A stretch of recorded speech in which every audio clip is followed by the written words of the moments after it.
नमस्कार, मैं हूं मनीष ठाकुर और आप देख रहे हैं the views media. Bageshwar Balaji ji Dhirendra Shastri, मात्र 26 साल के इस युवक ने अपनी बौद्धिक क्षमता, अपनी तेजस्विता से पूरे देश का ध्यान अपनी ओर आकर्षित कर दिया। इस देश की मीडिया ने उसे नहीं बनाया, लेकिन इस देश की मीडिया उसे निगल जाना चाहती है। जी, बागेश्वर बालाजी धीरेंद्र शास्त्री अपने आप को खुद कहते हैं। आमतौर पे लोग किसी संत सन्यासी को अपमानित करने के लिए उसके पुराने नाम से याद करते हैं। जैसे बाबा योगी आदित्यनाथ को लोग अपमानित करने के लिए उन्हें अजय सिंह बिष्ट कहते हैं। हर बाबाओं के बाद में अपने नाम हो जाते हैं जब वो गृह त्यागी हो जाते हैं। लेकिन बालाजी सरकार ने अपने आप को कहा कि वो धीरेंद्र शास्त्री ही है। वो कोई चमत्कारी भी नहीं है, वो बाबा भी नहीं है, वो संत भी नहीं है। तो फिर ऐसा क्या उन्होंने कह दिया कि उसके खिलाफ पूरी मीडिया एक एजेंडे के साथ चली। अब तक बाबाओं की हवा निकालने वाली मीडिया, अब तक सनातन का अपमान करने के लिए ऐसे ऐसे बाबाओं को अपमानित करने वाली मीडिया को बालेश्वर जी महाराज ने हवा निकाल दी। वो कह रहे हैं कि वो चमत्कार नहीं कर रहे हैं, वो जो कुछ भी है वो हनुमान जी की ताकत है। अक्सर जब आपका मन व्यथित होता है तो रामायण के एक हिस्से पर आप उंगली रखते हैं, आपकी माँ ने भी सिखाया होगा, और फिर आपको आपके मन में जो चीज चल रहा है वो करना है या नहीं करना है, ऐसी उधेड़ बूंद आपको रामायण के मार्फत कई बार मिली होगी। हनुमान जी को कहा जाता है कि धरती पर वो सबसे बड़े भक्त हैं और उनकी भक्ति यदि आपने की तो आपका कल्याण है। धीरेंद्र शास्त्री खुद को हनुमान जी का भक्त बताते हैं। वो सीताराम जपते हैं और सनातन को मजबूत करने की बात करते हैं। जिस देश में मदर टेरेसा को भारत रत्न मिलता है, चमत्कार करने के नाम पर हिंदुओं में पिछड़ों को ईसाई बनाने का जो महिला खेल खेलती रही, जिसका एजेंडा आज भी चल रहा है, इस देश की मीडिया ने उसके खिलाफ कभी कुछ कहने की हिम्मत नहीं जुटाई।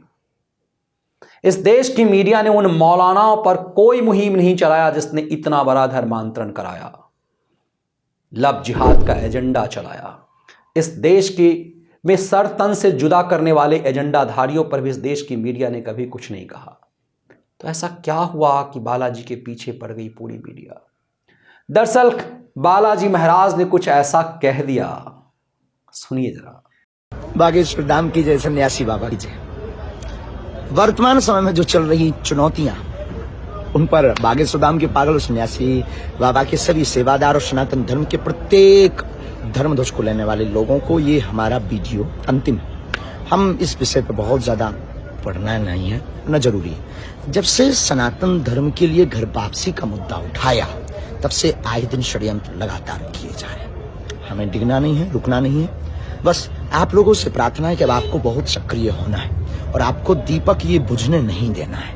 और नागपुर वाले विषय पर उन्होंने कोई भी लीगली चुनौती नहीं दी, न कार्ड भेजा।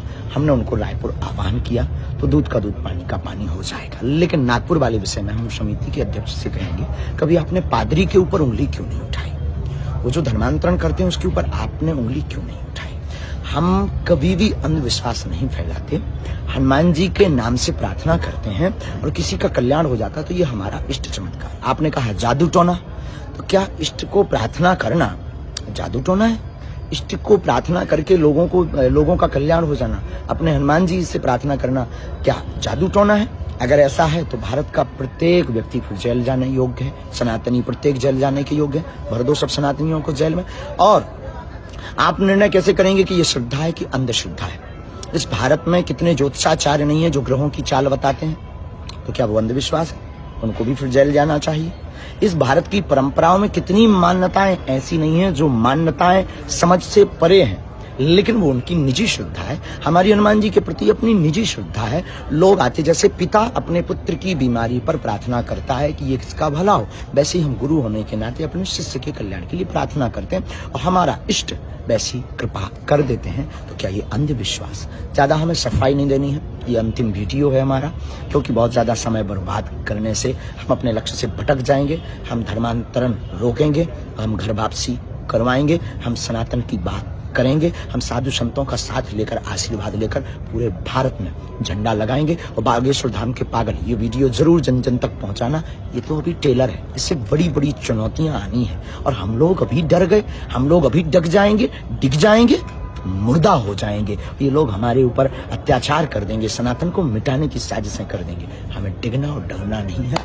हमारे साथ बागेश्वर बालाजी हैं और हम आपके साथ हैं। चलो सब सनातनी, अब एकजुट होने का समय आ गया है और ऐसी चुनौतियों को हम साहस हमेशा स्वीकार करेंगे। तुम साथ मत छोड़ना, बालाजी हमारे साथ हैं, हम झंडा गाड़ कर मानेंगे। और उनसे फिर प्रार्थना, कभी दूसरे धर्म के लोगों पर भी उंगली उठा करके देखिए, मानव तो कहेंगे नहीं, हम उठा कर देखिए, पता लग जाएगा। धन्यवाद जी। वो कह रहे हैं कि हम सनातन के विस्तार के लिए मुहिम चला रहे हैं, हम घर वापसी करा रहे हैं, क्योंकि इस दुनिया में सिर्फ और सिर्फ सनातन धर्म था और हर बाकी पंथ है। जब उन्होंने घर वापसी की बात की तो पूरे शहरी नक्सलियों की चूलें हिल गई। जिस देश का केंद्र सनातन हो, उस देश में सनातन की बात करने वालों के पीछे पूरी मीडिया पड़ गई। इस साजिश के खेल को समझिए कि इस देश में मुरारी बापू, जो राम कथावाचक होने के बाद रहीम बनने लगे, उसकी मार्केटिंग की जाने लगी। आसाराम बापू, जब पैसा जब तक मीडिया ने दी तब तक उसका महिमा मंडन हुआ। राम रहीम, उसे सुपरस्टार बनाने के लिए, टीआरपी बटोरने के लिए इस देश की मीडिया ने क्या कुछ नहीं किया। निर्मल बाबा तो हद ही कर गया। अंधविश्वास की बात करने वाली इस देश की घिनौनी मीडिया ने निर्मल बाबा पर घंटों घंटों शो की, उसके चमत्कार का महिमा मंडन किया, उससे माल कमाए और टीआरपी भी। लगातार ऐसे ऐसे चमत्कारी बाबाओं का महिमा मंडन करने वाली मीडिया, इनका मीडिया ने महिमा मंडन इसलिए किया क्योंकि इन सब में से किसी ने भी सनातन के लिए काम नहीं किया, किसी ने भी घर वापसी पर काम नहीं किया, किसी ने सनातन का महिमा मंडन नहीं किया। सबने अपनी दुकान चलाई, मीडिया को इनकी जरूरत थी और इनको मीडिया की। लेकिन धीरेंद्र शास्त्री को मीडिया ने नहीं बनाया। धीरेंद्र शास्त्री 26 साल की उम्र में सोशल मीडिया के माध्यम से जब छा गए तो मीडिया ने इन्हें बदनाम करने का षड्यंत्र किया।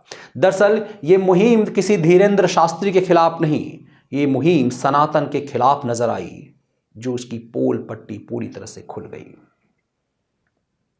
जब धीरेंद्र शास्त्री ने मीडिया को बुला करके उनके सामने हनुमान भक्ति से अपनी क्षमता दिखाई, तो यह साजिश किया जाने लगा, यह सिर्फ इसलिए क्योंकि सोशल मीडिया के दौर में सबके डिटेल्स मौजूद हैं।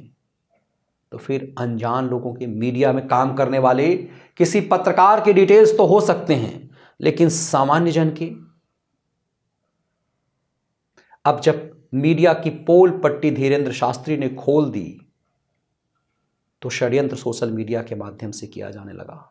उन जिहादी पत्रकारों, उन खलियर खैरातियों ने भी धीरेंद्र शास्त्री के खिलाफ मुहिम चलाई, क्योंकि वो खुद धीरेंद्र शास्त्री कहलाना पसंद करते हैं, इसीलिए उनका नाम धीरेंद्र शास्त्री ही लिया जाए।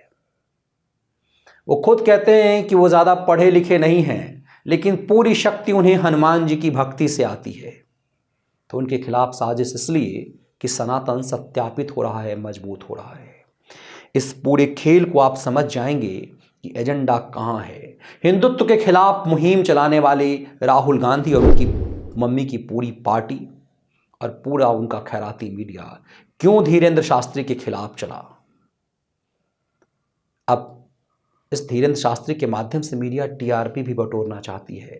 अहंकार ये भी कि हमने इन्हें चर्चा में लाया। धीरेन्द्र शास्त्री को किसी टेलीविज़न चैनल ने नहीं बनाया, राम रहीम, आसाराम बापू या निर्मल बाबाओं की तरह नहीं। तब समझ में आ जाएगा कि इन बाबाओं के साथ खड़ी रहने वाली इस जिहादी मीडिया ने बागेश्वर बालाजी के खिलाफ मुहिम क्यों चलाया है।